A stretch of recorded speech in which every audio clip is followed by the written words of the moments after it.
In 1787, Thomas Jefferson, the author of the Declaration of Independence, was nowhere near the United States when we drafted our Constitution. Instead, he was in Paris,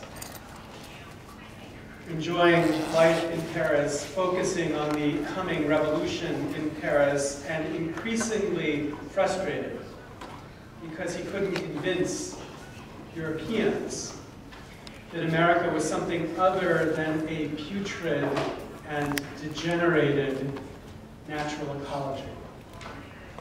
Jefferson was obsessed with the nature and ecology. His only published book was filled with mundane statistics about the length of rivers and the different flora and fauna that defined the New World. But he was particularly obsessed with convincing the Europeans that animal life in America was in fact larger and more strong than animal life in Europe. No one believed him. And so finally he launched an extraordinary quest to take the body of an American moose and carry it to Paris. And in his house, in the entryway, he had erected this moose, this American moose, to convince everyone how powerful and different and strong this new creature was. This story is told in this fantastic book by David Post called In Search of Jefferson's Moose. And after he brought this moose to Paris and showed the Parisians what this animal was like, he wrote to the most severe critic of life in America to show him that he needed to come and see the moose. He wanted to show the difference, not explain it anymore. And that's the first story. Here's the second. In 1927, Aldous Huxley wrote an article in which he stated as follows: in the days before machinery, men and women who wanted to amuse themselves were compelled in their humble way to be artists. Now they sit still and permit professionals to entertain them by the aid of machinery. It is difficult to believe that general artistic culture can flourish in this atmosphere of passivity. Now, this very same idea was expressed about 15 years before by this man, John Philip Sousa, who said these talking machines are going to ruin the artistic development of music in this country. Sousa was speaking here at the United States Capitol. He was talking about this, the phonograph. These talking machines, he said. He said, when I was a boy, in front of every house in the summer evenings, you would find young people together, singing the songs of the day or the old songs. Today you hear these infernal machines going night and day. We will not have a vocal cord left, Sousa said. The vocal cords will be eliminated by a process of evolution, as was the tale of man when he came from the ape. Now this is the picture I want you to focus on. It's a picture of young people together singing the songs of the day or the old songs. This is a picture of culture. We could call it, using modern computer terminology, a kind of read-write culture.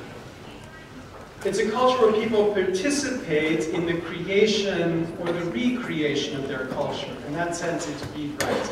And Sousa's fear was that we would lose the capacity to engage in this read-write creativity because of these, quote, infernal machines. They would take it away, displace it, and in its place, we'd have the opposite of read-write creativity, what you could call, using modern computer terminology, a kind of read-only culture. A culture where creativity was consumed, but the consumer was not a creator. A culture in this sense that's top-down, where the vocal cords of the millions of ordinary people have been lost. You know, if we look back at the 20th century, at least in what we call the, quote, developed world, it's hard not to conclude that John Philip Sousa was right. Never before in the history of human culture had its production become as concentrated. Never before had it become as professionalized. Never before had creativity of the ordinary creator been as effectively displaced because of these, quote, infernal machines. The 20th century is the century that gave us read-only culture, unlike every century before, leaving open the question of what the centuries to come will look like. That's the second story. Here's the final story. In 1919, the United States launched itself on an extraordinary experiment. Voted dry means that the United States passed an amendment to the Constitution to ban the sale of intoxicating alcohol. They launched a war against an obvious evil, this dependence upon alcohol, a dependence which progressives and feminists of the day thought would only be stopped if we could ban the production and sale of intoxicating alcohol. 10 years later, it was pretty clear to anyone who observed this objectively that this war was failing. All across the United States, there was an explosion of illegal activity fighting prohibition. And in 1929, the authorities began a new series of techniques to fight back against those who resisted prohibition. To fight back, to capture, and to destroy illegal alcohol using a new technology, what was referred to, and still is, as the, quote, wiretap. And an important Supreme Court case addressing the question of the wiretap was focused on this man, a man named Roy Olmsted and 11 others who were arrested because of evidence produced through a wiretap.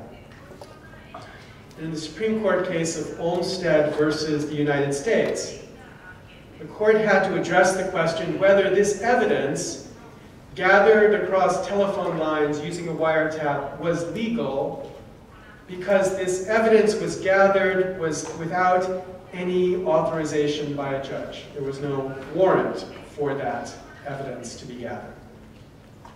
Well, the Supreme Court turned to this document, the Constitution of the United States, in particular the Fourth Amendment of the Constitution of the United States, which guarantees that the right of the people, actually it looks a little bit more like that, the right of the people to be secure in their persons, houses, papers, and effects, against unreasonable searches and seizures.